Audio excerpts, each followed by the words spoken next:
నమస్తే, welcome to health zone. ఇవాళ health జోన్లో మనము లివర్ సమస్యతో ఎవరైనా బాధపడుతున్నట్లయితే వాళ్ళకి లేటెస్ట్ టెక్నాలజీ ద్వారా ఎలాంటి ట్రీట్మెంట్ అవైలబుల్లో ఉంది, ఎలాంటి మెడికేషన్ ఉంది, అలాగే వారి ఆహారపు అలవాట్లు ఎలా ఉండాలి, ఈ విషయాలన్నీ కూడా తెలుసుకుందామండి. మరి ఈ విషయాలను తెలియజేయడానికి మనతో పాటు ఉన్నారు hepatologist gastroenterologist doctor Rahul Dubbaka garu. వారితో మాట్లాడి మనం మరిన్ని విషయాలను తెలుసుకుందాం.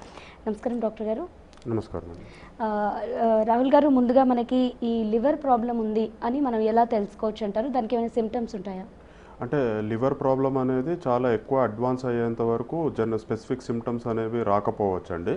ఎందుకంటే లివర్ ఇనీషియల్ స్మాల్ మైనర్ డ్యామేజెస్ని సెల్ఫ్ రిపేర్ చేసుకుంటుంది. దాన్ని regenerative capacity of the liver అని అంటారనమాట. సో అందుకనే లివర్ ఆ రీజనరేటివ్ కెపాసిటీ కంటే ఎక్కువగా డ్యామేజ్ అయినప్పుడు మాత్రమే సిమ్టమ్స్ ఉంటాయి. సో సిమ్టమ్స్ వచ్చినప్పుడు మొదటిగా గమనించేది ఏంటి అంటే కళ్ళు ఎల్లో కలర్లో అవడం, యూరిన్ కొద్దిగా ఎల్లో కలర్లో పాస్ చేయడం, దీన్నే మనం జాండీస్ అని అంటుంటాం అనమాట. ఇవే కాకుండా ఆకలి బాగా మందగిచ్చినట్టు అనిపించడము, లేదు ఇంకా పని పట్ల అశ్రద్ధగా ఉండడం, లేదంటే కొద్దిగా పని చేయంగానే అలిసిపోవడం, ఇట్లాంటి సిమ్టమ్స్ అనేవి ఉంటాయి. ఇవే కాకుండా లివర్ ఇంకా అడ్వాన్స్డ్ స్టేజెస్లో డ్యామేజ్ కనుక ఉంటే కాళ్ళల్లో నీరు చేరడం, లేదంటే పొట్టలో నీరు చేరడము, ఇట్లాంటి సిమ్టమ్స్ అండ్ సైన్స్ కూడా మనం గమనిస్తూ ఉంటాం అన్నమాట. సో మీరు ఇప్పుడు ఇందాక జాండీస్ గురించి అన్నారు కదండి, అందులోనే వైట్ జాండీస్ అని కూడా అంటారు కదా, మరి అది దేనివల్ల వస్తుంది? అంటే జాండీస్ అనేది by definition yellowish discoloration of ఐస్ని మాత్రమే జాండీస్ అని అంటామండి.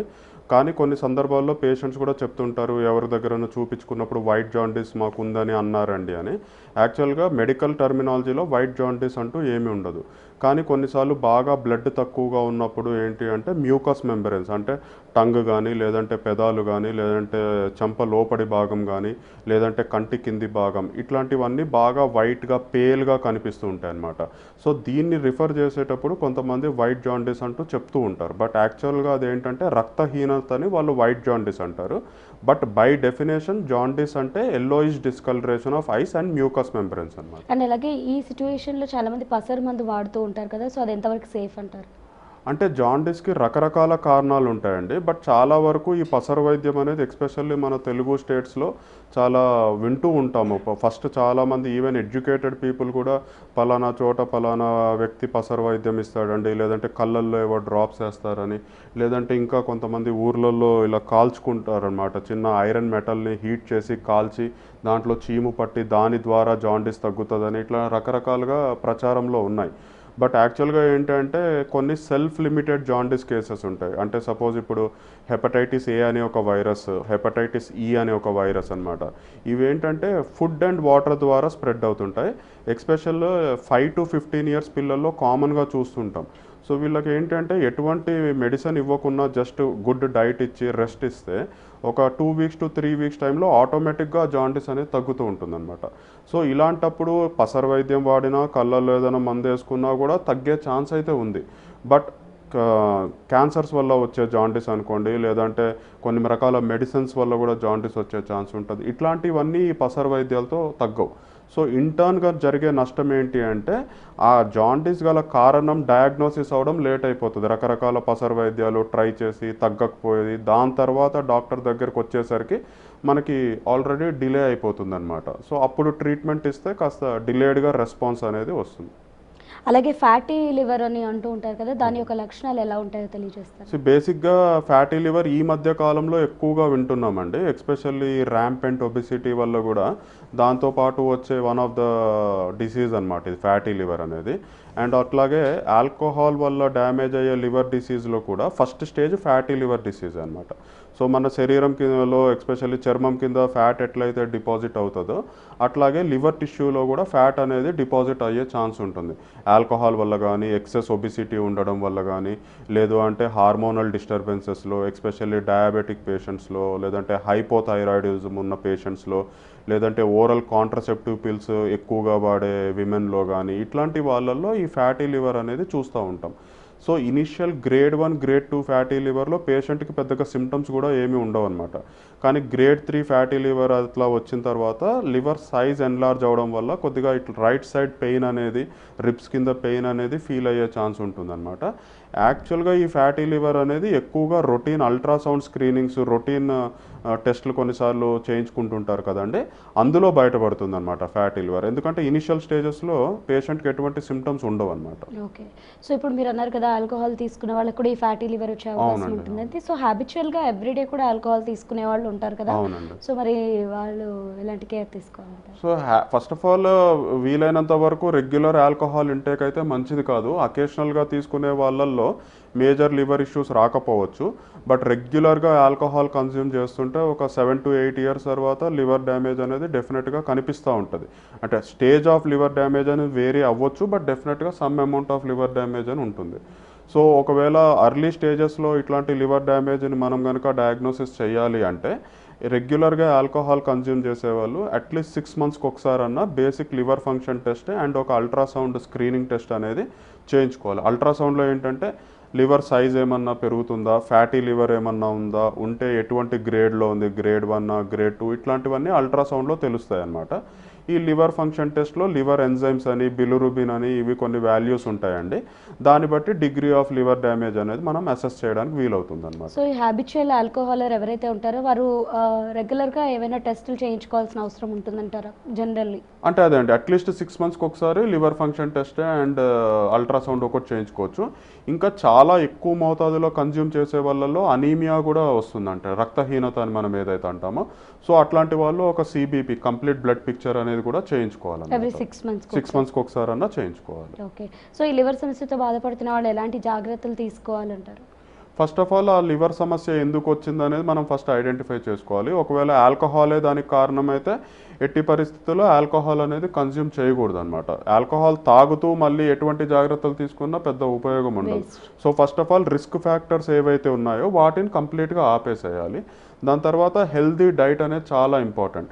సో బేసిక్గా లివర్ ఎట్లా డ్యామేజ్ అవుతుందంటే ఈ కెమికల్స్ కానీ, ఆల్కహాల్ కానీ, కొన్ని మెడిసిన్స్ కానీ, కొన్ని వైరసెస్ ఫ్రీ రాడికల్స్ అని ఒక హార్మ్ఫుల్ కెమికల్స్ని మన బాడీలో రిలీజ్ చేస్తాయి అనమాట. దాంతో ఈ లివర్ సెల్స్ అనేవి డ్యామేజ్ అయిపోతాయి. సో దాన్ని ప్రివెంట్ చేయడానికి యాంటీ ఆక్సిడెంట్స్ ఎక్కువగా ఉండే ఫుడ్ మెటీరియల్ మనం తీసుకోవాలన్నమాట. అంటే ఫ్రెష్ ఫ్రూట్స్ కానీ, ఫ్రెష్ వెజిటేబుల్స్ కానీ ఇట్లాంటివి ఎక్కువగా తీసుకుంటే ఈ ఫ్రీ రాడికల్స్ వల్ల జరిగే డ్యామేజ్ని ఎంతో కొంత ఈ ఫుడ్ వల్ల దాన్ని కౌంట్రాక్ట్ చేయడానికి వీలవుతుంది. ఇంకొకటి, లివర్ చాలా కనుక డ్యామేజ్ అవుతే శరీరంలో నుంచి ప్రోటీన్ లాస్ చాలా ఎక్కువగా ఉంటుందన్నమాట. బాడీలో మజిల్ మాస్ కూడా బాగా తగ్గిపోద్ది. సో దాన్ని మెయింటైన్ చేయడానికి adequate amount of protein intake కూడా తీసుకోవాలి. నార్మల్ పర్సన్కి ఎటువంటి లివర్ డ్యామేజ్ కనుక లేకపోతే per day 1 gram of protein per KG body weight అవసరం పడుతుందన్నమాట. అలాగే ఒకవేళ లివర్ కనుక డ్యామేజ్ ఉంటే minimum 1.5 grams per KG body weight, మన బాడీ వెయిట్ ఎంత ఉందో దానికి తగ్గట్టుగా మనం ప్రోటీన్ ఇంటేక్ అనేది పెంచుకోవాల్సి వస్తుంది అనమాట. ఈ ప్రోటీన్లో కూడా వీలైనంత వరకు వెజిటేబుల్స్ నుంచి వచ్చే ప్రోటీన్, సపోజ్ సాయ్ కానీ ఇట్లాంటివి ప్రిఫర్ చేయడం బెటర్. నాన్ వెజ్ కూడా అకేషనల్గా తీసుకోవచ్చు. సో వీళ్ళు అవాయిడ్ చేయాల్సినటువంటి ఫుడ్ ఐటమ్స్ ఏమైనా ఉంటాయా లివర్ ప్రాబ్లంతో బాధపడుతున్న వాళ్ళు? అంటే స్పెసిఫిక్గా అని కాదు, కానీ మనము ఏ ఫుడ్ మెటీరియల్లో అయినా ఆయిల్ కంటెంట్ని తగ్గించుకోవాల్సి వస్తుంది అనమాట. ఎందుకంటే దాన్ని ఫ్యాట్ అండ్ డైజెస్ట్ చేయడానికి కష్టం అవుతుంది. లివర్ డ్యామేజ్గా ఉన్నప్పుడు బైల్ యాసిడ్స్ అని నార్మల్గా లివర్ సెక్రీట్ చేస్తుంది అనమాట. ఈ bile acids fat and digest చేయడానికి హెల్ప్ అవుతుంది. బట్ ఒకవేళ ఆల్రెడీ లివర్ డ్యామేజ్ ఉందనుకోండి, ఈ బైల్ యాసిడ్స్ అనేవి సరిగ్గా సెక్రీట్ అవ్వవు. సో ఫ్యాట్ అండ్ డైజెస్ట్ చేయడానికి కష్టం అవుతుంది. So fat in any form తగ్గించుకోవాల్సి వస్తుంది అనమాట. అలాగే ఆల్కహాల్ లాంటివి ఇందాక చెప్పినట్టు కంప్లీట్గా అవాయిడ్ చేయాలి. స్మోకింగ్ ఏమన్నా అలవాటు ఉంటే దాన్ని అవాయిడ్ చేయాలి. కొన్ని మెడిసిన్స్ లివర్ని డ్యామేజ్ చేసే లక్షణం ఉంటుందన్నమాట. అట్లాంటివి ఏమన్నా ఉంటే డాక్టర్ చూసి వాటిని ఐడెంటిఫై చేసి వాటిని ఆపేసేయాలన్నమాట. తర్వాత స్మాల్ క్వాంటిటీ మోల్స్ ఫ్రీక్వెంట్గా తీసుకోవాలి. తర్వాత ప్రోటీన్ ఎక్కువగా తీసుకుంటే బాడీకి ఫర్దర్ నష్టం జరగకుండా ఉంటుందన్నమాట. ఓకే.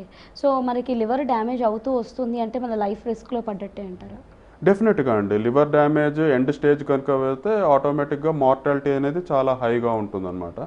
ఒక్కసారి లివర్ ఇందాక మీకు చెప్పాను కదండి, చాలా వరకు దాన్ని అదే సెల్ఫ్ రిపేర్ చేసుకుంటుంది. దాన్ని మేము మెడికల్ టర్మినాలజీలో రీజనరేషన్ అంటాము. ఆ రీజనరేషన్ కెపాసిటీ కనుక దాటిపోతే లివర్ కంప్లీట్గా ఫెయిల్ అవుతుంది. తర్వాత మల్టిపుల్ కాంప్లికేషన్స్ వచ్చే ఛాన్స్ ఉంటుంది. ఆ స్టేజెస్లో లైఫ్ స్పాన్ అనేది బాగా తగ్గిపోతుంది. Okay.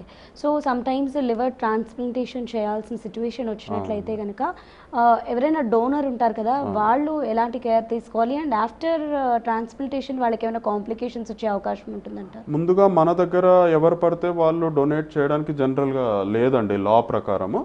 First degree రిలేటివ్స్ని first preference ఇస్తారు. లీగల్గా ఆ పేషెంట్కి ఫస్ట్ డిగ్రీ రిలేటివ్స్ ఎవరూ లేరు, అంటే సపోజ్ పేరెంట్స్ కానీ లేదంటే పిల్లలు కానీ వైఫ్ కానీ ఇట్లా లేరు అనుకోండి, అప్పుడు సెకండ్ డిగ్రీ రిలేటివ్స్ కజిన్స్ కానీ ఎవరన్నా ఇవ్వచ్చు అనమాట. బట్ లివర్ తీసుకునే ముందు రకరకాల బ్లడ్ టెస్ట్లు, ఇంకొన్ని ఇమేజింగ్ స్టడీస్ అంటే అల్ట్రాసౌండ్ స్కాన్, సిటీ స్కాను, ఇంకా వేరియస్ టెస్ట్లు, జెనెటిక్ టెస్ట్ ఇట్లాంటివన్నీ చేస్తారు. అంటే ఒక డొనేట్ చేయడానికి ముందుకొచ్చిన వ్యక్తి ఆ లివర్ కరెక్ట్గా అసలు ఈయనకి ఫిట్ అవుతుందా లేదా అనేది.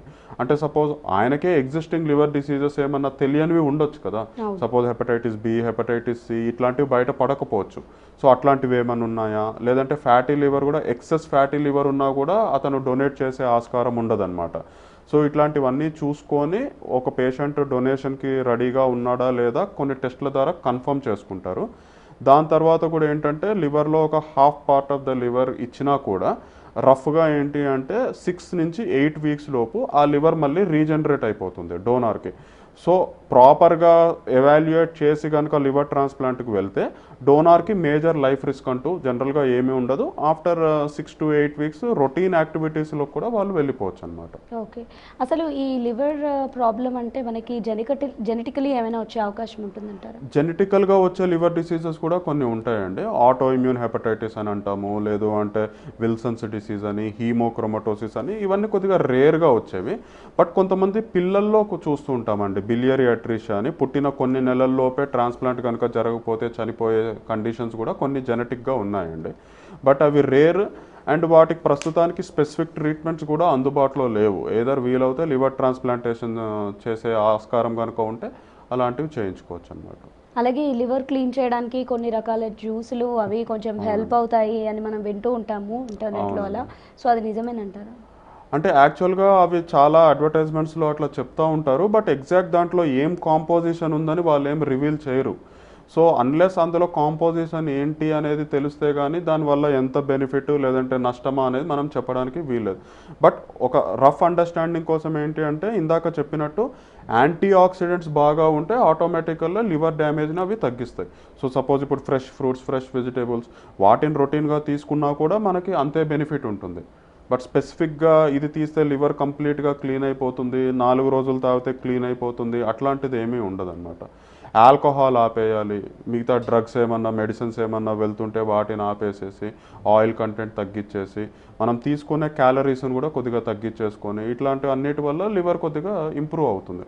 బట్ వాళ్ళు క్లెయిమ్ చేసే దాంట్లో ఏం కంటెంట్ ఉందని తెలియనంత వరకు వాటి గురించి స్పెసిఫిక్గా అది ఎంత పనిచేస్తుంది ఏంటి అని మనం చెప్పడానికి కష్టమవుతుంది. సో మిగతా తీసుకునే మెడిసిన్స్ ఆపేసేయాలి అని మీరు ఇప్పుడు అన్నారు కదా. సో ఈ రోజుల్లో మనం చూసినట్లయితే almost daily 7 to 8 intake of tablets తీసుకునే వాళ్ళు కూడా ఉన్నారు. అంటే లైక్ మోకాళ్ళ నొప్పులని, వాట్ ఎవర్ వాళ్ళకున్న ప్రాబ్లమ్స్ వల్ల. అండ్ ఫీవర్ వచ్చింది అంటే పారాసెటమాల్ వేసేసుకుంటారు, హెడేక్ వచ్చిందంటే డార్ట్ టాబ్లెట్ అలా వేసేసుకుంటూ ఉంటారు కదా, అలా వేసుకోవచ్చు అంటారు?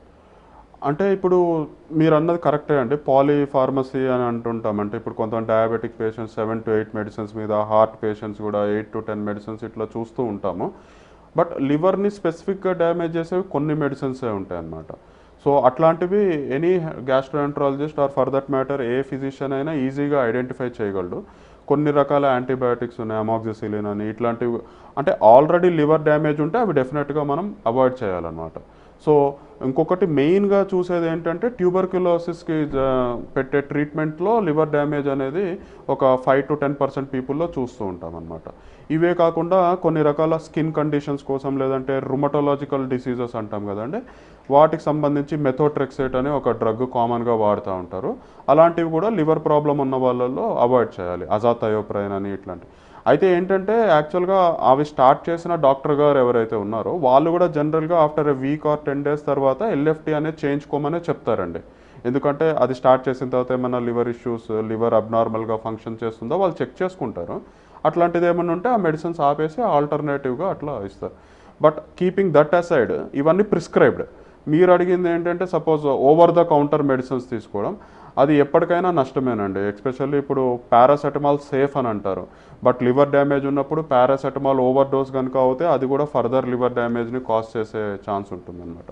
సో 1 or 2 days పారాసెటమాల్ తీసుకోవడం వల్ల మేజర్ నష్టం జరగకపోవచ్చు, బట్ అట్లా ప్రతిసారి తీసుకోవడం మాత్రం డెఫినెట్గా ఇది.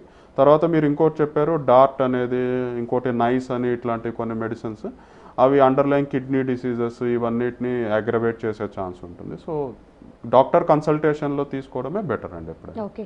సో ఈ లివర్ ప్రాబ్లం ఉన్న వాళ్ళు ఎన్ని డేస్ ఆర్ ఎన్ని వీక్స్కి ఒకసారి డాక్టర్ని కన్సల్ట్ అవ్వాలంటారు? అంటే అది కూడా మళ్ళీ depends upon the type of liver condition అండి. ఇప్పుడు కొన్ని ఆటో ఇమ్యూన్ డిసీజెస్ అని చెప్పాం కదండి, వాళ్ళల్లో ఇనీషియల్గా 2 వీక్స్కి ఒకసారి మేము మెడిసిన్స్ని ఫాలో అప్ చేస్తూ డోస్ అడ్జస్ట్మెంట్స్ ఇట్లాంటివి చేయాల్సిన అవసరం ఉంటుందన్నమాట. ఇవి కాకుండా సిర్రోటిక్ ఎండ్ స్టేజ్ లివర్ సిర్రోసిస్ వాళ్ళల్లో కొంతమంది పొట్టలో బాగా నీరు చేరుతుంది అనమాట, కాళ్ళల్లో బాగా నీరు చేరుతుంది. వీళ్ళకి కూడా ఆ నీరు తగ్గడానికి కొన్ని మెడిసిన్స్ పెడతాము. అది ఇనిషియల్గా ఒక 1-2 months వరకు రెగ్యులర్ ఫాలోఅప్లో పేషెంట్ ఉండాల్సి వస్తుంది. ఎందుకంటే డోస్ అడ్జస్ట్మెంట్స్ చేయడానికి అందరూ సేమ్ డోస్కి రెస్పాండ్ అవ్వకపోవచ్చు. సో వాళ్ళు డోస్కి ఎంత రెస్పాండ్ అవుతున్నారు, పెంచాలా తగ్గించాలా అనేది అట్లీస్ట్ 2 వీక్స్కి ఒకసారి ఫాలోఅప్లో ఉంటే ఇనిషియల్ 1 or 2 months వన్స్ ఆ డోసింగ్ అనేది కరెక్ట్గా అతనికి సెట్ అయిపోయిన తర్వాత 3 monthsకి ఒకసారి అట్లా ఫాలోఅప్ చేసుకున్నా సరిపోతుంది అనమాట. కొన్ని ఉంటాయి ఇప్పుడు హెపటైటిస్ బి అని, హెపటైటిస్ సి అని, అది ట్రీట్మెంట్ స్టార్ట్ చేసిన initial few months regular follow up చేస్తాము. ఆ వైరస్ లెవెల్ బాడీలో కంప్లీట్గా తగ్గిపోయిన తర్వాత మాత్రం 6 monthsకి ఒకసారి 1 yearకి ఒకసారి ఫాలోఅప్ చేసుకున్నా సరిపోతుంది. It depends on the underlying liver disease అన్నమాట. అండ్ అలాగే ఈ హెపటైటిస్ బి రావడానికి గల కారణాలు ఏంటంటారు?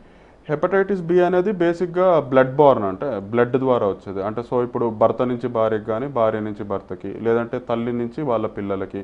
పూర్వకాలంలో బ్లడ్ ట్రాన్స్ఫ్యూజన్ చేసేటప్పుడు ఇంత స్ట్రిక్ట్ గైడ్లైన్స్ లేవన్నమాట.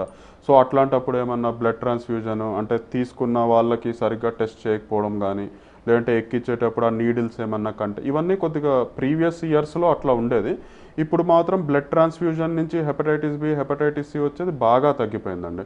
ఇప్పుడు మెయిన్గా ఇట్లా ఐవీ డ్రగ్ యూజర్స్, అంటే ఇప్పుడు మనం వింటున్నాం కదండి, డ్రగ్స్ వాడే వాళ్ళు కొద్దిగా యూత్లో కానీ ఇట్లా ఎక్కువగా అయినారు. వీళ్ళు షేరింగ్ ఆఫ్ నీడిల్స్ చేసుకోవడం వల్ల కూడా ఈ హెపటైటిస్ బి అనేది ఇట్లా ట్రాన్స్మిట్ అయ్యే ఛాన్స్ ఉంది. మన దగ్గర మెయిన్గా మదర్ టు చైల్డ్ ట్రాన్స్మిషన్ అనేది ఎక్కువగా చూస్తుంటామండి. బట్ ఇప్పుడు ప్రతి ప్రెగ్నెంట్ లేడీకి ఖచ్చితంగా స్క్రీనింగ్ అనేది చేస్తారు, hepatitis B, hepatitis C, HIV.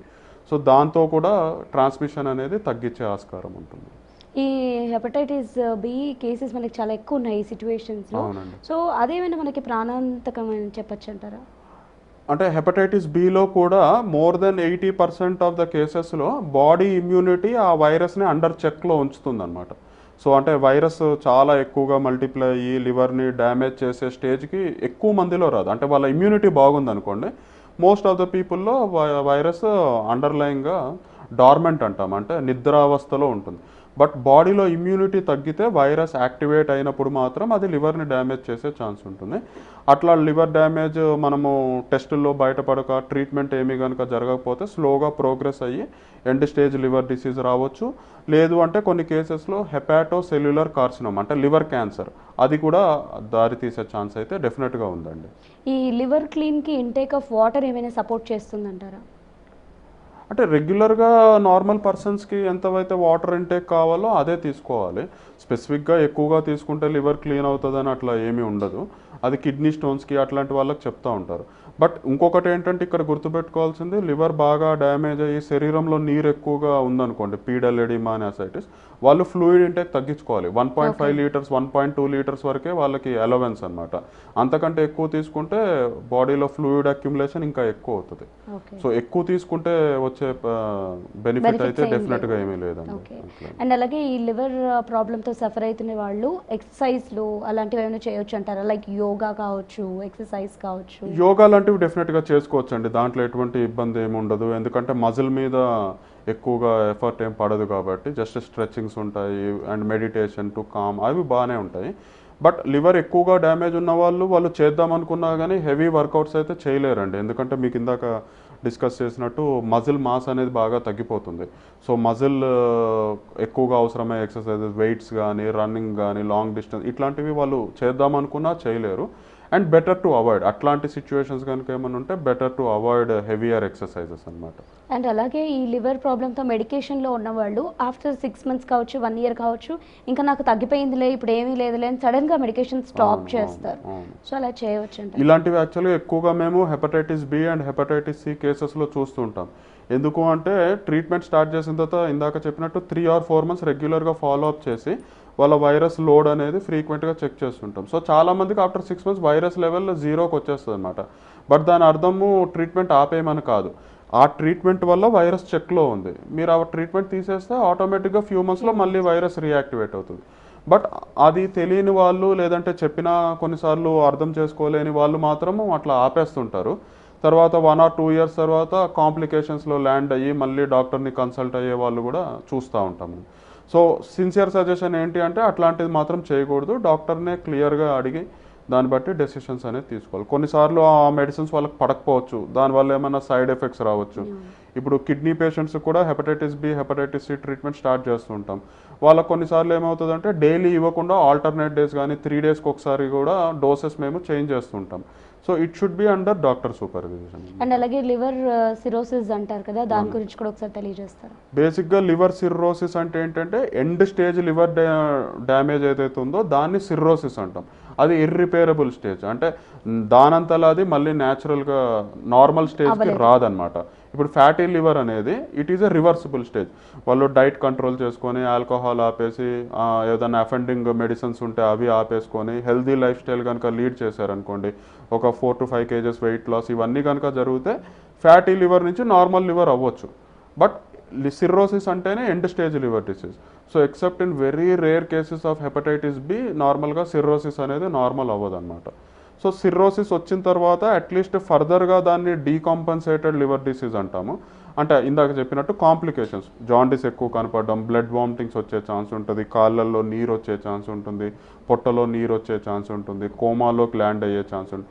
ఇవన్నా prevent చేయడానికి మెడిసిన్స్ ఉంటాయి అన్నమాట. నార్మల్ అవ్వకపోయినా అట్లీస్ట్ ట్రీట్మెంట్ తీసుకుంటే ఫర్దర్ డ్యామేజ్ కాకుండా మనం ప్రివెంట్ చేసుకోగలం అన్నమాట. ఓకే. అండ్ అలాగే ఇప్పుడు ఏజ్ గ్రూప్ వాళ్ళలో మనం ఎక్కువగా చూస్తూ ఉంటాం ఈ లివర్ డ్యామేజెస్ అన్నది.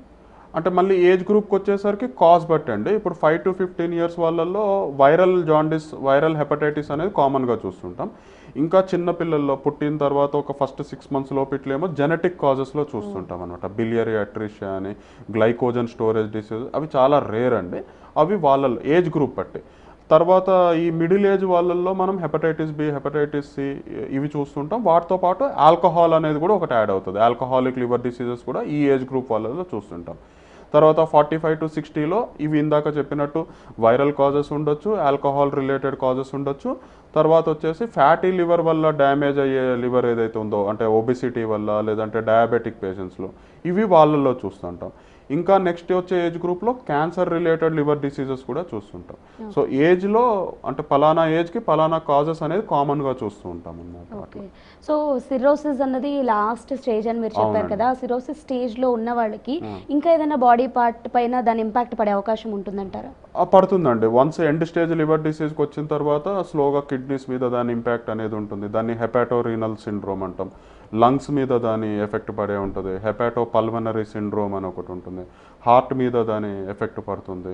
తర్వాత బ్లడ్ కౌంట్స్ తగ్గిపోతాయని చెప్పాను కదా, ఇట్లా జరుగుతుంది. తర్వాత బ్రెయిన్ మీద హెపాటిక్ ఎన్కెఫలోపతి, అంటే స్లోగా వాళ్ళు కోమా స్టేజ్లోకి వెళ్ళిపోవడం, ఇట్లా multiple.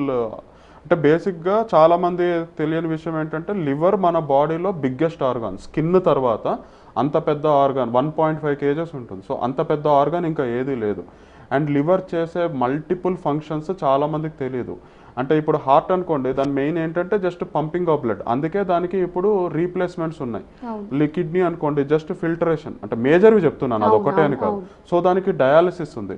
But to be very specific, there are more than 110 functions which a liver does. మన బాడీలో మోర్ దెన్ 110 ఫంక్షన్స్ ఉంటాయి లివర్వి. అందుకనే దానికి ఎగ్జాక్ట్ రీప్లేస్ చేసి లేదంటే దాని పనిని ఓవర్టేక్ చేయగలిగే మెషిన్ ఇప్పటి వరకు ఇంకా అందుబాటులోకి రాలేదన్నమాట. అందుకే లివర్ని చాలా జాగ్రత్తగా కాపాడుకోవాలి. ఏదన్నా ఉన్నా అర్లీ స్టేజెస్లో అయితే బాగానే ట్రీట్మెంట్కి రెస్పాండ్ అవుతుంది. లేదు ఎండ్ స్టేజ్లో ఉన్నా కూడా వీలవుతే ట్రాన్స్ప్లాంటేషన్కి ఏమాత్రం ఆస్కారం ఉన్నా దాన్ని చేసుకోవడమే బెటర్. చాలాసార్లు ఎలాంటి పరిస్థితుల్లో చూస్తూ ఉంటామంటే పేషెంట్కి ట్రాన్స్ప్లాంట్ అవసరం ఉంటుంది, బట్ మెడిసిన్స్తో ఇంకొద్దిగా ట్రై చేద్దామని చాలా కాంప్లికేషన్స్ వచ్చేంత వరకు ట్రాన్స్ప్లాంట్ వైపు వాళ్ళు మొగ్గు చూపారు అన్నమాట. బట్ అప్పటికే ఇట్ ఈస్ టూ లేట్. అంటే ట్రాన్స్ప్లాంట్ చేసినా కూడా ఫర్దర్ లైఫ్ స్టైల్ కానీ ఫర్దర్ వాళ్ళ లైఫ్ ఎక్స్పెక్టెన్సీ అనుకున్నంత ఉండకపోవచ్చు. సో ఎండ్ స్టేజ్ లివర్ డిసీజ్కి వచ్చి పొట్టలో నీరు కనుక స్టార్ట్ అయింది, కాళ్ళల్లో నీరు స్టార్ట్ అవుతుందంటే it is an indication that ట్రాన్స్ప్లాంట్కి రెడీగా ఉండాలి, వర్కప్ చేసుకోవాలి, తర్వాత ట్రాన్స్ప్లాంట్ లిస్ట్లో మన పేరు పెట్టించుకోవాలి అంటే జీవన్ దాన్లో. ఎందుకంటే జీవన్ దాన్లో గవర్నమెంట్ డిసైడ్ చేస్తుంది ఎవరికి ఎప్పుడు వస్తుంది అనేది. లేదు మన ఫ్యామిలీలోనే ఎవరైనా డోనార్ ఇస్తుంటే వాళ్ళకు కూడా కొన్ని టెస్టులు చేసుకొని ఒక 1 year లోపు 6 months లోపు వీలవుతే చేయించుకునేటట్టుగా ప్రిపేర్ అవ్వాలన్నమాట. ఓకే. అండ్ స్పైసెస్ ఫుడ్ తినొచ్చు అంటారా వీళ్ళు ఈ లివర్ స్పైసీ ఫుడ్కి స్పెసిఫిక్ లివర్ డ్యామేజ్ అంటూ అట్లా అయితే ఏమి ఉండదండి. అది ఓకే. లో సాల్ట్ డైట్ మాత్రం డెఫినెట్గా తీసుకోవాలి. లో సాల్ట్ డైట్ చాలా ఇంపార్టెంట్. అండ్ ఫ్రూట్స్లో కావచ్చు, వెజిటేబుల్స్లో కావచ్చు, ఏదైనా తీసుకోవచ్చు అంటారు? ఫ్రూట్స్ వెజిటేబుల్స్లో లివర్ ప్రాబ్లమ్స్ ఉన్న వాళ్ళు అవాయిడ్ చేయాల్సినవి అయితే స్పెసిఫిక్గా అంటూ ఏమీ లేవండి. అంటే వాళ్ళకి డయాబెటీస్ కానీ ఇట్లాంటివి ఏమీ లేవు అనుకుంటే అన్ని ఫ్రూట్స్ తినొచ్చు. డయాబెటీస్ వాళ్ళు ఏంటంటే ఎక్కువ షుగర్స్ ఉన్న ఫ్రూట్స్ని కాస్త అవాయిడ్ చేసి తీసుకోవచ్చు. అండ్ కమింగ్ టు నాన్ వెజిటేరియన్లో వాళ్ళు అన్ని రకాల నాన్ వెజిటేరియన్ ఫుడ్ తినొచ్చా? అండ్ మెయిన్లీ లివర్ ప్రాబ్లంతో బాధపడుతున్న వాళ్ళు మీట్లో లివర్ తినొచ్చు అంటారా? దాంట్లో 2 issues మీరు అడిగినాయి. నాన్ వెజ్ తినకూడదు లివర్ ప్రాబ్లంలు అనేది చాలా ఫ్రీక్వెంట్గా మనం వింటుంటాం. మన పెద్దవాళ్ళు కూడా అప్పుడు అది రీజన్ ఎందుకు అంటే నాన్ వెజ్ అనేసరికి ఆటోమేటిక్గా మనం ఎక్కువ ఆయిల్ వాడతాము, ఎక్కువ ఫ్యాట్ ఉంటుంది కాబట్టి వద్దంటారు. రెడ్ మీట్ని అవాయిడ్ చేయాలి, మటన్ లాంటివి అట్లాంటివి. బట్ వీలైనంత వరకు చికెన్ కానీ లేదంటే ఫిష్ కానీ తీసుకోవడం వల్ల ఏం నష్టం ఏమి ఉండదు, మోతాదులో తీసుకోవచ్చు. సీ ఫుడ్ అంటే మళ్ళీ మీరు ప్రాన్స్ కానీ క్రాబ్స్ కానీ మజిల్స్ అని ఉంటాయి, ఇట్లాంటివి హెపటైటిస్ సి ఉన్న వాళ్ళల్లో అవాయిడ్ చేయాలని చెప్తాం అనమాట. లేదంటే హీమోక్రోమటోసిస్ అని ఐరన్ ఓవర్లోడెడ్ కండిషన్స్లో మీరన్న లివర్ ఆర్ కిడ్నీస్ అంటే ఆఫల్ అంటాం వాటిని, అంటే ఇంటెస్టైన్ అదర్ ఆర్గన్స్, అవి కొద్దిగా అవాయిడ్ చేయాలన్నమాట వాళ్ళలో డెఫినెట్గా. ఓకే అండి. బట్ ఫిష్ అండ్ ఇది తీసుకోవడంలో ఎటువంటి రెస్ట్రిక్షన్ ఏం అవసరం లేదు. సో ఈ లివర్ ప్రాబ్లంతో బాధపడుతున్న వాళ్ళకి చక్కటి ఇన్ఫర్మేషన్ అందించారండి. Thank you so much. So చూసారు కదండి, ఇది ఇవాళ మన హెల్త్ జోన్. మళ్ళీ రేపటి హెల్త్ జోన్తో మీ ముందుంటాం.